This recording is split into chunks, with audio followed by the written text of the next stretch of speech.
Hello and welcome. My name is John Crosby, and I serve as the chair of WashU Engage Chicago and on the National Council of the Gephardt Institute for Civic and Community Engagement at WashU. On behalf of WashU Engage Chicago and the Black Alumni Council Chicago, I'm excited to welcome you to Transformative Justice, Opportunities for Advancing Racial Equity, featuring esteemed WashU faculty members. Before we begin, I'd like to explain the format for today's session. You will only hear and see me and our presenters. The webinar will last about 1 hour. Following the conversation, we will have time for questions, and we encourage you to participate by asking questions at any time by typing a question in the Q&A box. And thanks to all of you who have already submitted questions via your registration. During the Q&A session, we'll get to as many questions as we can. The webinar is being recorded, and we will share it on the Alumni Association YouTube channel and on the website following the event.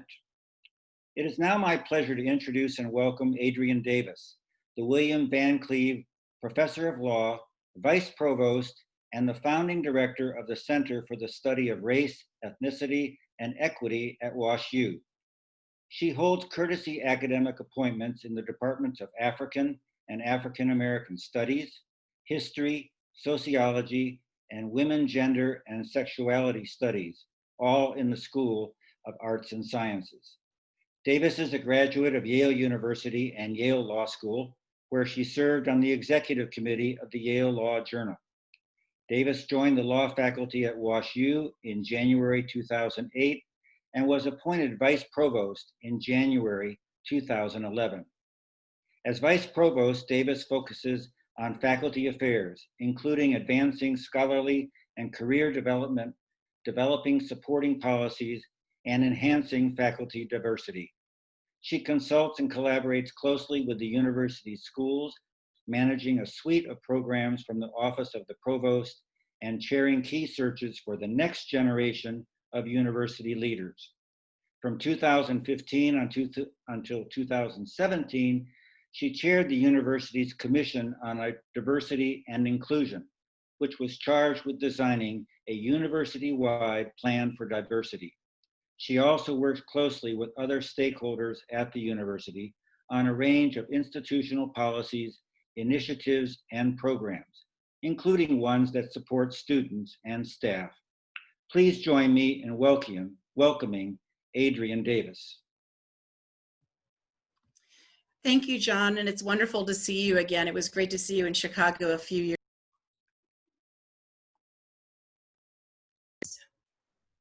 Thank you, John. It's great to see you again.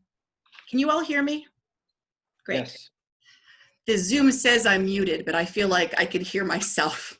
Wonderful. It's great to see you again, John. And thank you all for being here with us today.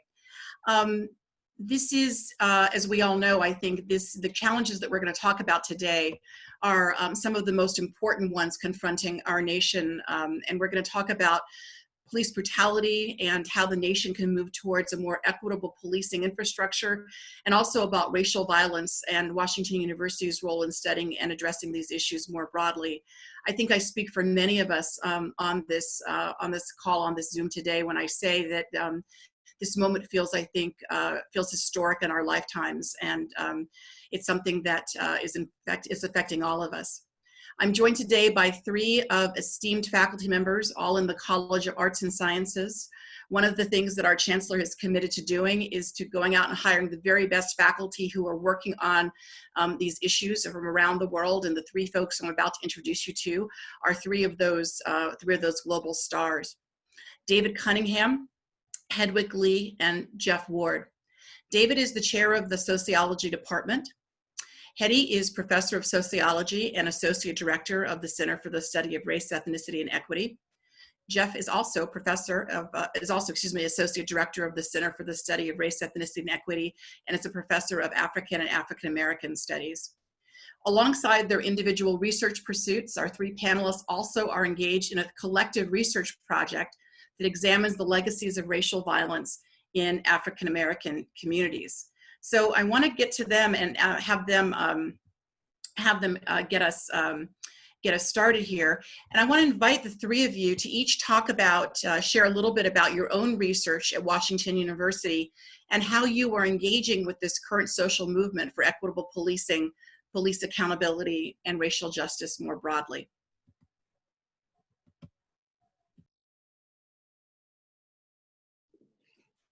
Thank you, Adrienne. I'll start by also thanking John and the other organizers for bringing this together, and all the alumni who are joining us in this vital conversation. I joined WashU a couple of years ago after working at University of California for the past 10 years, where I started, along with David many years ago, developing a project examining histories of racial violence and their legacies, and ultimately the question of reckoning. Just want to quickly note in relation to that research that we know from a really broad body of work now that histories of enslavement, histories of lynching, and other racial terror are pretty significant predictors of contemporary patterns of conflict and violence and inequality in our society today. They're predictors of disparity in voter registration, for example. In communities with higher rates of lynching, African Americans are less likely to be registered to vote today. This is net of other factors. We've shown this in relation to a number of other outcomes like homicide rates, particularly Black victim homicide rates, as being related to histories of lynching, net of other factors. Our most recent study with colleagues at other universities has shown that every additional lynching in the history of a county increases the odds that a child will be corporally punished in schools today. So we know from this body of social science work that, that these historical traumas are socially embodied and reproduced. This is, of course, relevant to our region here in the Mississippi River Valley in the city of St. Louis. It's relevant to the issues of police violence, which we'll talk more about in a moment. In addition to doing this basic research, though, I'm especially interested at this point in thinking about translation. You know, what do we do with this information to advance repair, to address this embodiment and reproduction of trauma? And in that work, I'm really interested in this idea of visual redress, that we can use commemorative interventions, the silences around these histories and their legacies. We can speak to them, acknowledge them, and that doing so might be, in fact, reparative. There is some evidence to suggest this. Finally, I want to just say a bit about this idea of transformative racial justice. And you know, the idea is similar to restorative and transitional justice, but this concept of transformative justice really acknowledges that transitional justice practices have often failed to transform the basic structures of societies, such that inequalities endure. We see this in our own society in the aftermath of, say, Reconstruction, the Civil Rights Movement. We see it in post-apartheid South Africa, where inequalities nevertheless endure. And the transformative justice concept attributes this in part to over-reliance on elite-driven and state-centered approaches, and places greater emphasis on things like engaging local agencies, resources, and communities in advancing equal justice. It prioritizes the process rather than preconceived outcomes of transitional justice practices. You know, so the deliberations, the dialogues, the sort of bringing people in together to the table being a very important part of the practice. And finally, it aims to challenge the unequal and intersecting power relationships and structures of exclusion, not only at local levels, but at global levels. Often these practices sort of imagine injustice as being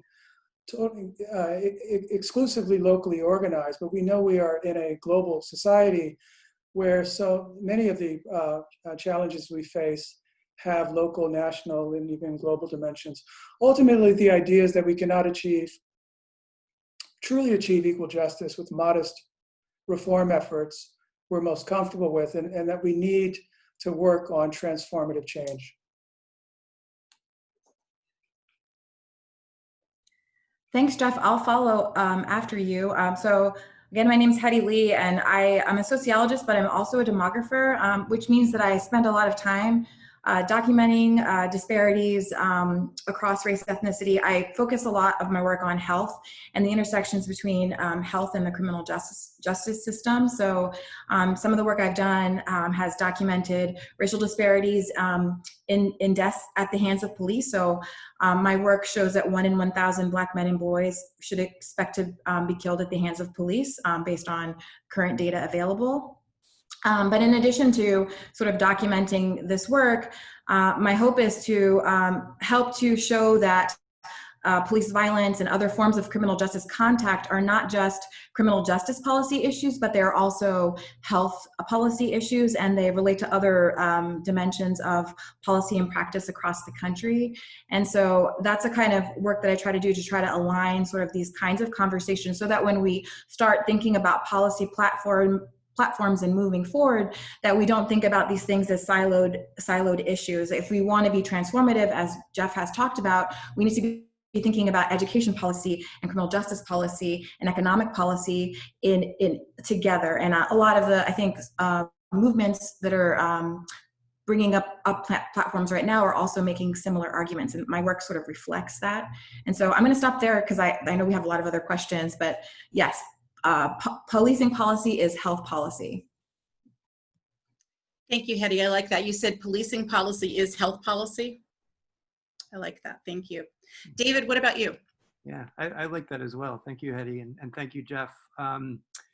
You know, in addition to the work that we'll be talking most squarely about today that we're doing together, you know, I will say, just for starters, that I feel like I've learned a ton about the transformative justice frameworks that Geoff's talking about, and the kind of lens through which we can understand health really broadly that Hedy mentions from the two of them. And one of the really wonderful things about this collaboration is that I feel like we each came from sort of different locations in our field, and we're really trying to think hard about intersections.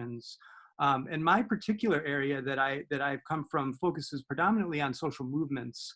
But my vantage on that has been less on activists and how they organize directly, and more on understanding the forces that work to suppress social change.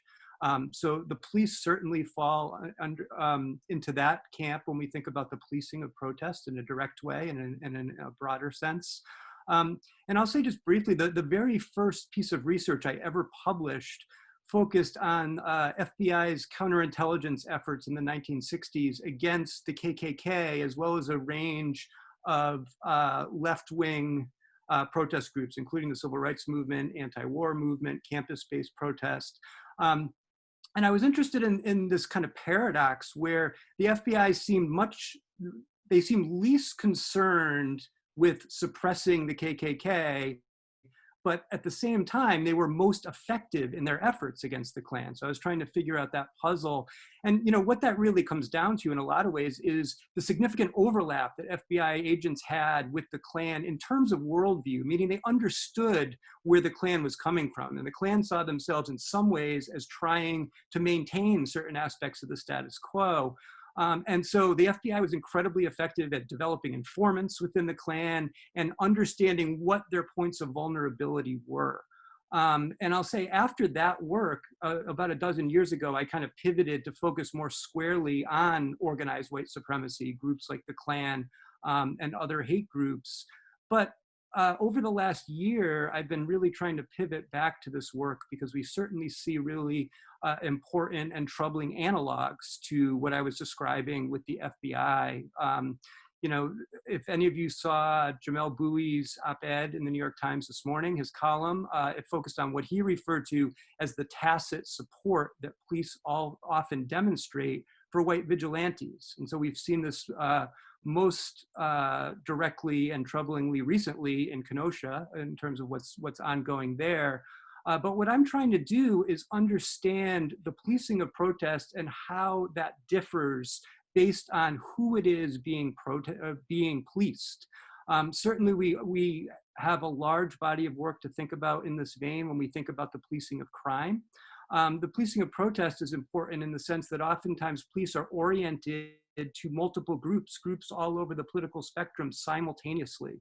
And we see a lot of the patterns that we understand in everyday policing reproducing themselves in these political kinds of spheres and venues.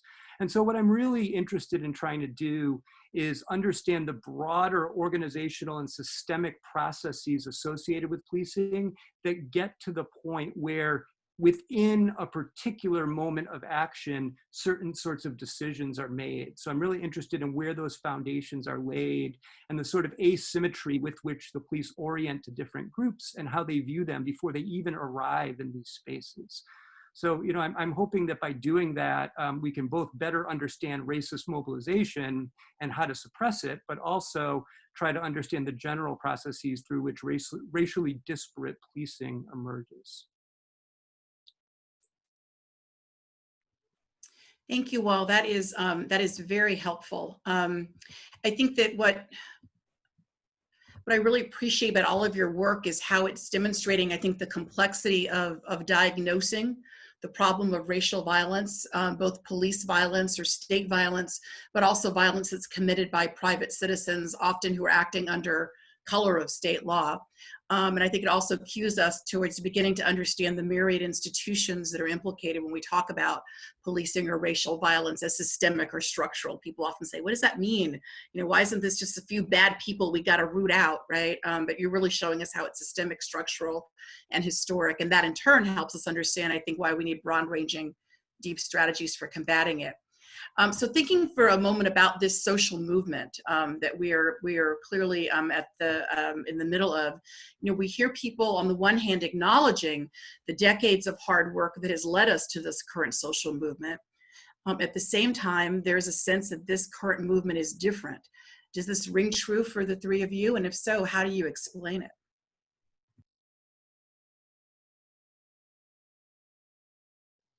I'll just jump in to maintain the order here, but you know, I think it definitely rings true. I mean, what, you know, David was talking about reminded me of a conversation about what he was saying in terms of the FBI's familiarity with white supremacist organizations in terms of their outlook and sort of understanding of the world, shared understanding, reminded me of conversations I had with criminal justice students in the 1990s, and maybe, you know, so I start here because I think I am going to argue that this is a different moment, but it is also, as we've already discussed, kind of rehearsing some sort of old stories and repertoires and sort of dynamics that are very familiar to us, like white vigilantism. And so I think what's really new about this moment is, to me, is this broad awakening to the existence of structural racism, a willingness to talk about racism as a structural phenomena, white supremacy as a system, and not a sort of deviant ideology that some people subscribe to, but most people don't. So I think that you know, it's remarkable to remember that not long ago, people were adamant that we were a post-racial society and that they were themselves colorblind. And we've had, so I think it is really a tremendous shift where the concept of structural racism is at least widely used, if not clearly understood or articulated.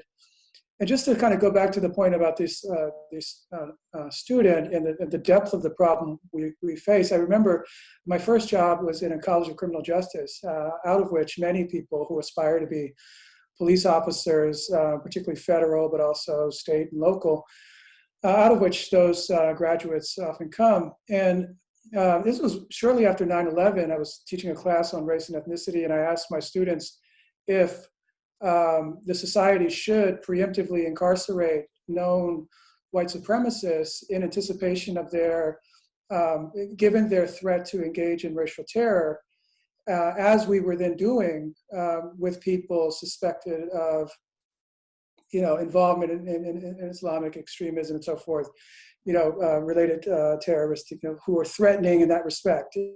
And one of my students said, well, no, they're different because we know how the white supremacists think, and we don't know how the Muslims think, and therefore we need to protect ourselves from them. And I thought this was incredible, but it is the same, again, decades later, the same kind of logic. It's also, I think, I'll just wrap up on this point, though this is a distinct moment, going back to my earlier comments about embodiment, the nature of structural racism is such that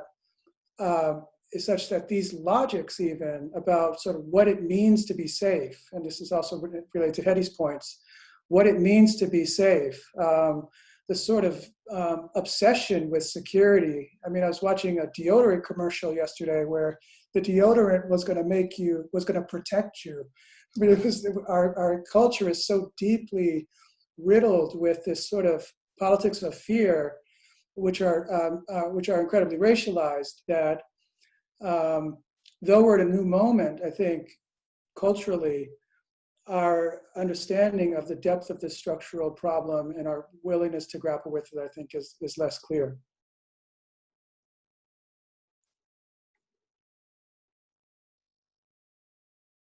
I can go next because I think I'm going to piggyback quite a bit on what Geoff's saying. I really agree with basically everything that he said, and I feel like we are in a watershed moment, but exactly for the reasons that he's mentioning, we really have the breadth of action that we're seeing, and the breadth of willingness in the broad community, and in particular in broad white communities, to think about what systemic racism might mean. And to acknowledge that we have this long and very, very deep well of historical racism, much of which is directly oriented to violence being perpetrated against communities of color. And in that sense, certainly we're in a watershed. And the thing that I keep thinking, and Derek Bell has been saying this, the legal scholar Derek Bell has been saying this for years. I know Hedy mentioned it recently on social media and otherwise, and I think it's really important. It's, as we move forward, the big question, I think, is, will that depth of support and breadth of support continue when interracial interests cease to converge so directly? When we get to a point where white communities need to acknowledge not only that these historical ills and violences have occurred, but also that when we think about remediation and restoration and the sort of transformative justice that Geoff talks about, actually is going to be altering structures of advantage that white communities have always benefited from. And so when it gets to a point where acknowledgement sort of blends into action that shifts opportunities and advantages, that'll be the moment, I think, where we can see how much of a watershed this is. And the only other thing I might say is, and I think this echoes Geoff as well, is, social movement scholarship focuses a lot on what they'll call political opportunity structures, but basically just this idea of windows of opportunity for action and change that can open up, that we really individually and even as organizers hardly ever have control over. But we have these moments where windows of opportunity for effective organizing and transformative change can occur. And it certainly looks like that window is open at this point. It's an open question about what that will mean. But alongside that, I'll also highlight the kind of continuities that Geoff's talking about, which is really what we're seeing here, and what's really going to affect change is due to the long, hard, steady, continuous work that generations of activists have been doing largely under the public surface in between these opening windows. And I always try to tell students that, we tend to associate change with some spectacular and often very large campaign or movement or action that is the immediate predecessor of some sort of reform or change. But really, the key to all this is kind of the longer trajectory of this movement. It's these people sitting in rooms with like 4, 5, 6, 7 other people and organizing in the years between these things. And, those aren't the things that people point to immediately, but those small rooms of committed folks that are maintaining this kind of base for action is really what is going to drive things forward here as well. When we think about the Black Lives Matter movement, we really need to think of this as a long movement that's preceding our moment now, certainly. Yeah, I also, echo many of the points that Geoff and David brought up. I'll add another dimension, I think, to this conversation, and that's I study, again, health, and a lot of my work focuses on family members of individuals who are incarcerated or have been impacted by the police or the criminal justice system in some way. And that work also shows that families, bear the social and health consequences of having a family member on the inside, of experiencing the death of a family member at the hands of police, et cetera. And I think this moment is also helping to center people who've often been invisible from our policy conversations, individuals who have been tremendously impacted by changes in policing policies over the past decades, for example, and bringing them to the center of discussions, I think, in really important ways. I mean, of course, there are really great examples of that kind of work being done in the past. I can think of Emmett Till's mother keeping his casket open, but we are now in a space where we can continue to show injustice. And while it's important, and we must think about the past, and the work that we're talking about is how the past is in our present, there are many examples of suffering and injustice that are happening right now today. And I think that this movement allows for those kinds of things to be loud and clear, front and center, in a way that maybe wasn't as we weren't as much able to do in the past because of the lack of the kinds of social media tools, for example, that we have to be able to, you have to see this, you cannot look away. And I do think that's an important element to this discussion as well. Thank you all. Over the last few months, many of our students, our colleagues, and our alumni all called for our Chancellor, Andrew Martin, to take action in this moment to try to really join the forces calling for equitable policing. So I want to ask the three of you, what is the role, and specifically, what is the role of Washington University when it comes to addressing police brutality and other forms of racial violence? Hedy, why don't we start with you? Sure. I can continue to talk. So I think that there are multiple sort of points where we can think about the university as intervening. I mean, one is recognizing that these issues are happening and that they're occurring, and making them part of a conversation that we're having at the university level. And I think that that's happening right now in many important ways. And I hope that we continue to have these conversations, whether they're the public statements that are being brought out by our leadership or the kinds of events and platforms that we're having today, to ensure that that we don't lose sight of these important issues. I think making sure that we have real community engagement in terms of our research practice and endeavors is also really important. And we do have some examples of that happening around the university, not just in arts and sciences, but in the Brown School, and a commitment from the university to ensure that there are resources to support those kinds of collaborations and work. I think the Race Center, which I hope we can talk a little bit more about later, can be pivotal in helping to ensure that these kinds of conversations are happening, and that we're bringing people together. Of course, listening to community voices as we think about what the future of policing should look like. So those are just a couple of examples that I can think of, and I'll let David and Geoff continue. Yeah, I'll jump in. Just to echo some of these points, I think all universities have the potential to support conversations rooted in rigorous humanistic and scientific inquiry, and to support freedom of thought and expression in ways that is often not supported in other parts of our society. And that's not only among academics and students, but also, I work with a number of community partners who say, we're glad that you can have this conversation. We can have it, on your campus, because it's harder for us to do it at our governmental or non-governmental organization, but we need to be talking about this. Universities provide that kind of support, other kinds of engagement as well, opportunities for engagement as well.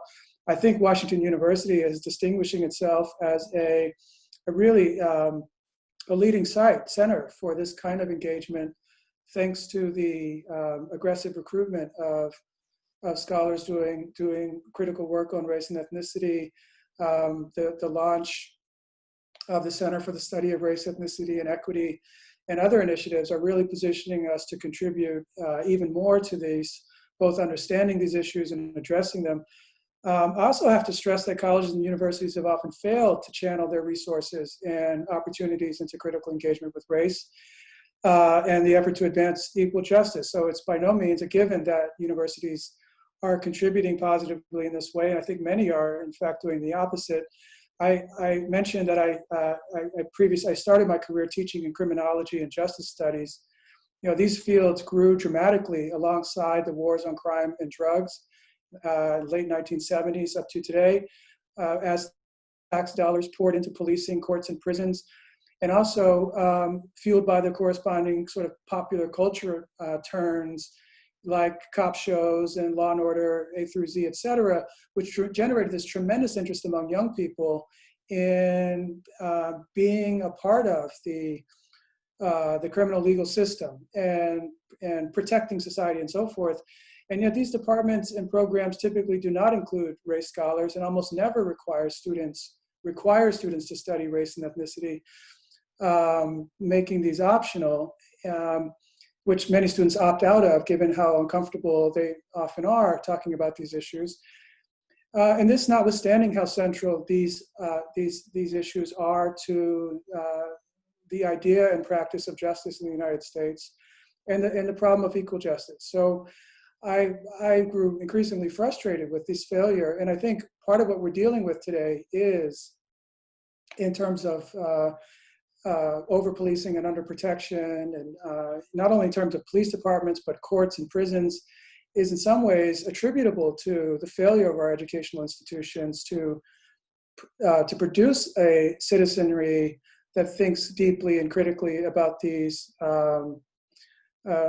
issues of equity. If I could just say one more thing about this, coming back to WashU, that I'm very excited about. You know, I'm working with a couple of police chiefs, including our university police chief and I live in the city of Clayton, and this Clayton police chief have approached me about working with them to help their officers understand what systemic racism is. And they said to me, you know, we have to do a lot of filling in on the sort of understandings about race and ethnicity that our officers lack, that they did not come into the profession with, I think, because of the failures of our higher education and high school systems in this regard. And they mentioned to me that, you know, while they were, you know, appreciative of the energy around, say, the study of implicit bias, which is the last wave of awakening, I think, in terms of race consciousness, they feel wholly unprepared to talk about structural racism. So I'm excited about the option. Next week, we're going to be meeting in the Kemper Art Museum virtually using my teaching gallery that's about the history and legacy of racial violence to have a session with officers from those departments where we'll talk about what it means to be a police officer in the context of sort of inheriting this history and legacy of racial violence, much of which is attributable to police, either as perpetrators of racial violence, but often, almost always, attributable. They're also almost always implicated vis-a-vis their withholding of protection from threats of racial violence along lines that David spoke about earlier.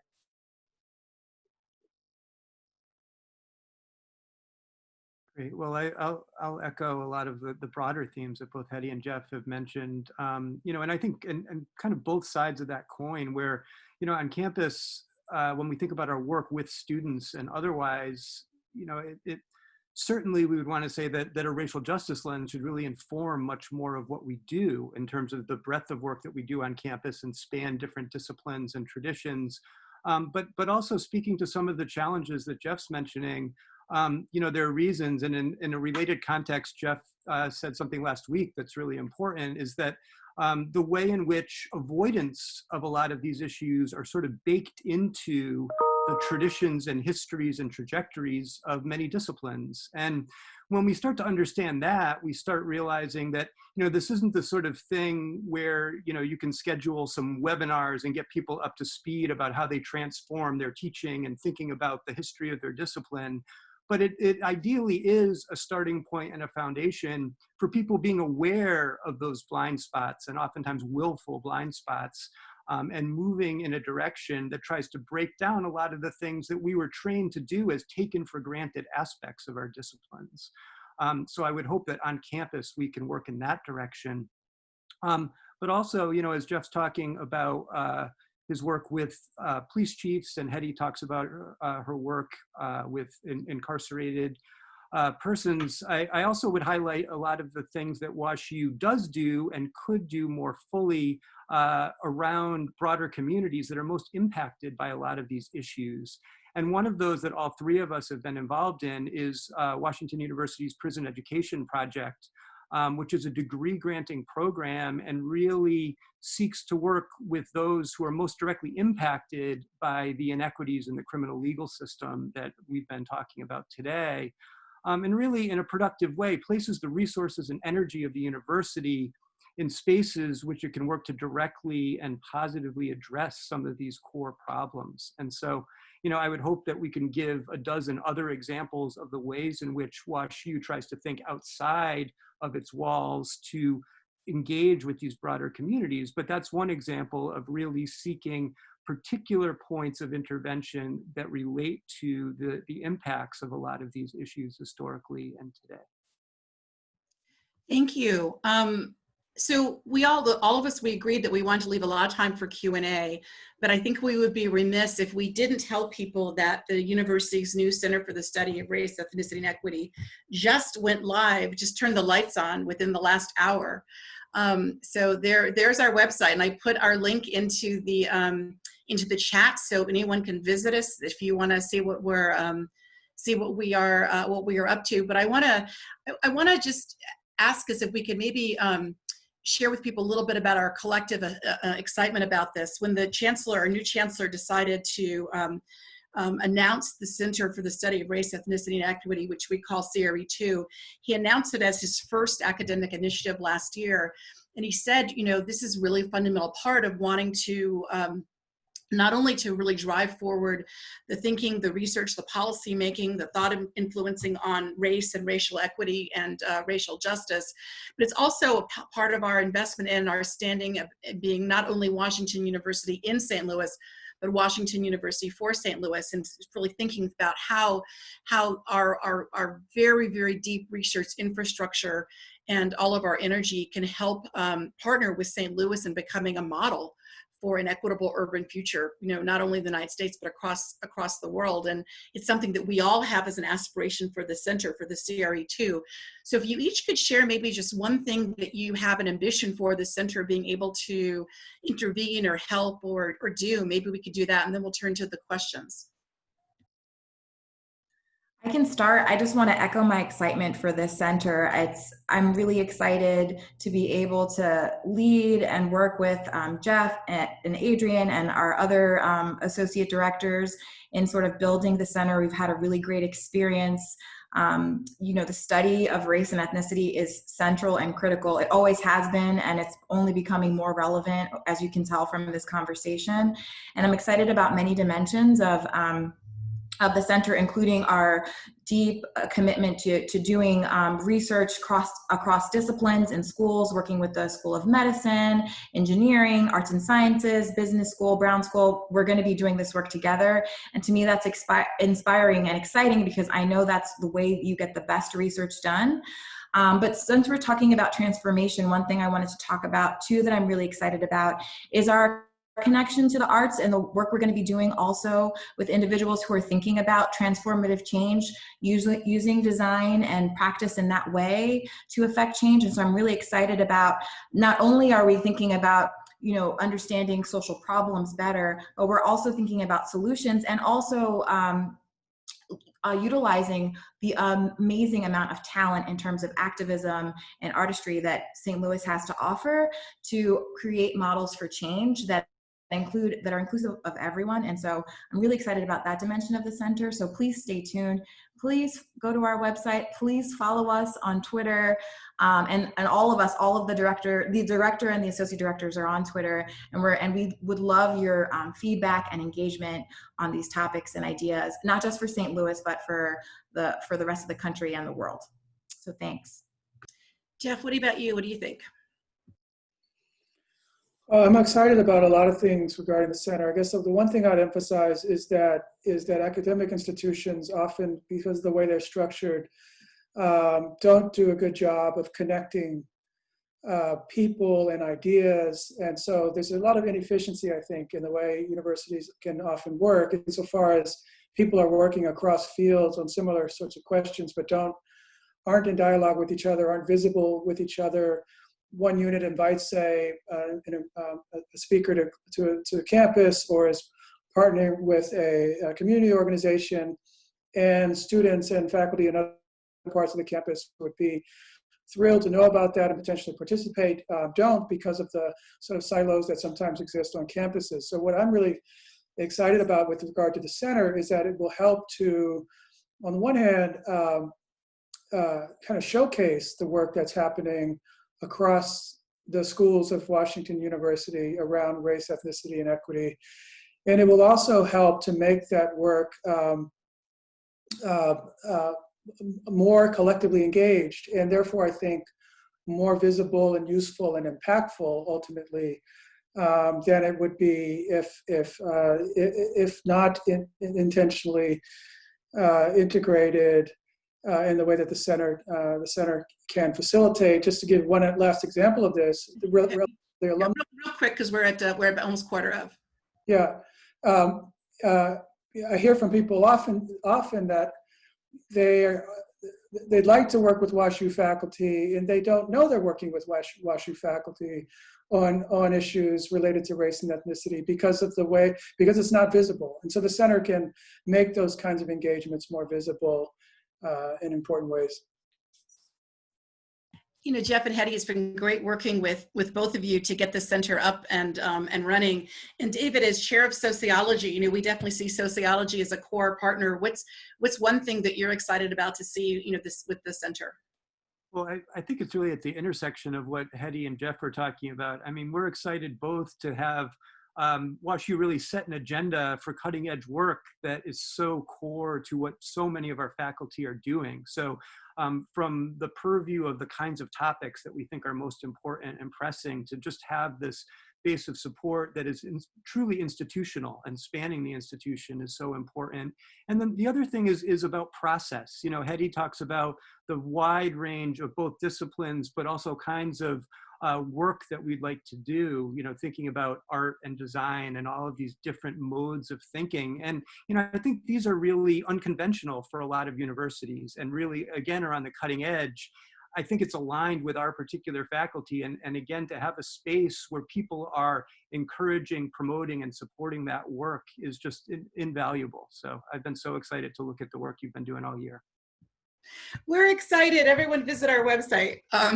Okay, so we've got about 10 minutes for questions, and I'm going to see how many we can get through. We've got great questions from our alums and folks who are on the Zoom with us, and some of them are really specific and some of them are very abstract. So I'm going to go back and forth between some, you know, really high-level ones and some that are more in the fascinating weeds. So the first question is, what do you believe are the biggest local-level structural bottlenecks that are getting in the way of advancing new thinking related to police brutality and racial violence?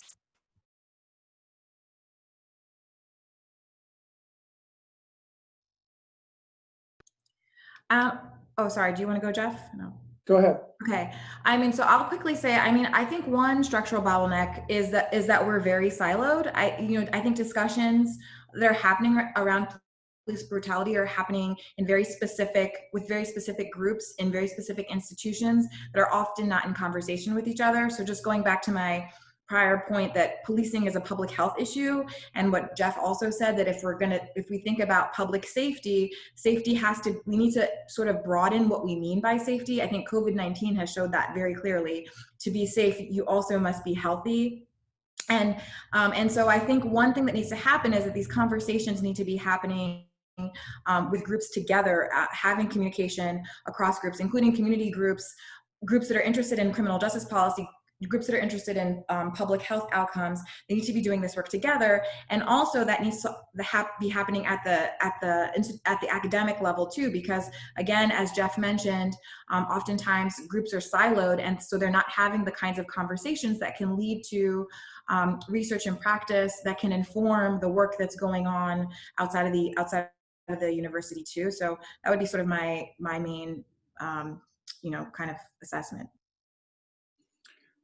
Two things I'd mention that are kind of cultural in nature, but they become structural in their sort of the way they get cemented into our society in the form of policy and practice. One is, I think we're sort of dealing in this moment with the maturation of two things. One is the demonization of people who violate laws, particularly when they're poor and people of color.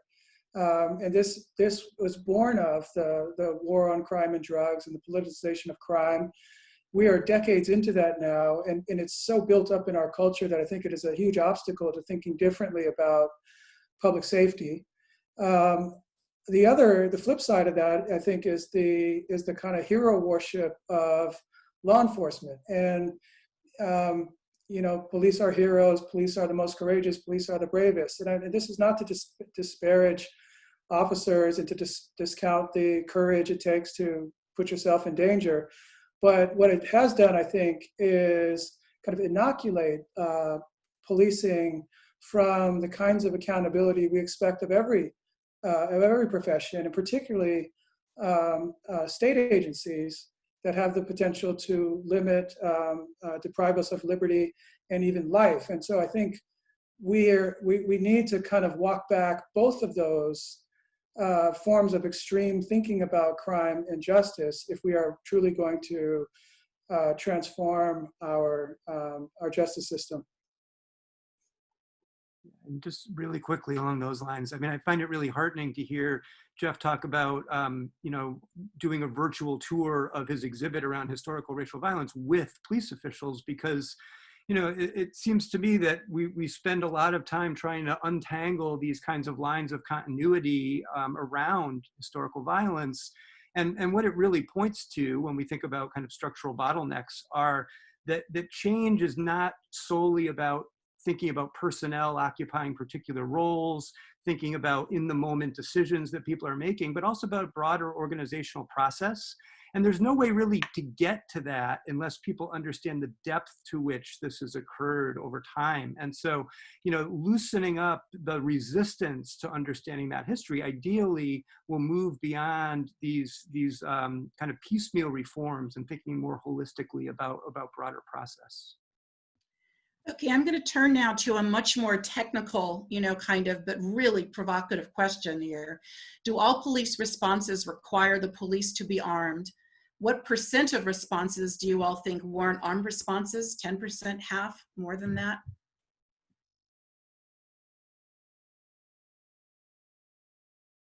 I don't know what the percentage would be. I think we should begin with the presumption that none of them, that the vast majority of situations to which police are called are not cases where they're going to need to have the ability to use lethal force. Unfortunately, we live in a society that I think does not have reasonable gun laws. And so this is another example of how the past is shaping our prospects in the present. But I think, police themselves will say that they are too often called into situations that aren't policing matters. But because of the stripping away of protection, of support for things like mental health crisis or the issues of homelessness, police are called into situations where they don't have the tools necessary or the training. And very often those interactions escalate into uses of force, sometimes lethal. So I don't know what the realistic prospects are for disarming police, or at least some portion of police interactions with civilians, given the violence of our society and the prevalence of guns. But I think it's clear from other societies that that we'd be better off if we weren't so armed, including our police. Hedy and David, did you want to say anything, or do you want me to go to the next question? Well, just really quickly, you know, I'm sure that there's somebody who actually can quantify these percentage sort of statistics, but I'll say that I very briefly was got to be colleagues with Egon Bittner at another institution, and Dr. Bittner was probably at the time the preeminent policing scholar in the social sciences, and he was one of the first ethnographers who studied the police, which many did observational kinds of field research, and he was one of the first people that pioneered ride-alongs and these kinds of you know, participatory methods. And what he found is exactly matching what Geoff's saying, and I think what motivates this question is, you know, the question of, well, what do police do all day? And it's not an issue of are they working hard or not? It's a matter of like, well, what is the work that's involved in these kinds of routines? And I think, you know, Dr. Bittner found exactly what we're saying here, is that the overwhelming amount of time that police are spending on calls and other things are not the kinds of stereotypical things that we see police doing that require armed intervention or even involve criminal activity. So the kind of broader, you know, social work adjacent kinds of work they do seems to be a significant percentage of what they're doing in any given day. And I'll just add, I agree with all that has been discussed, but I think that history also shows us that we need to, as we think about alternatives to policing or different models of policing, that other institutions have also been racially oppressive and have committed racial violence. And I think you can look at the work of legal scholar Dorothy Roberts, who has, you know, who has critiqued the social work system for doing some of the same things that we are, you know, that are being discussed around policing, especially African American and other communities of color. So we can use history to also make sure that we don't recreate systems that can be as equally oppressive, but just might not be called the police. Right. I think I really agree with everything that you all said. And I think that the question about the percentage, it's the tempting one, but I think the maybe a more compelling framework is the question of how do we fundamentally reimagine all of this? And even though people are calling to defund the police, you know, as I think as Hedy is alluding to, paradoxically, it may be that we need to collectively be investing more in reimagining safety and wellness at the basic level, right? That actually may require a much deeper investment than what we're currently making. Guns are actually cheaper than actually investing in wellness. So I'm going to end us all by asking if you all, the three of you are amenable. I want to do a lightning round of one question for each of you that you're each going to have like 45 seconds to answer. Putting on my game show host hat, okay?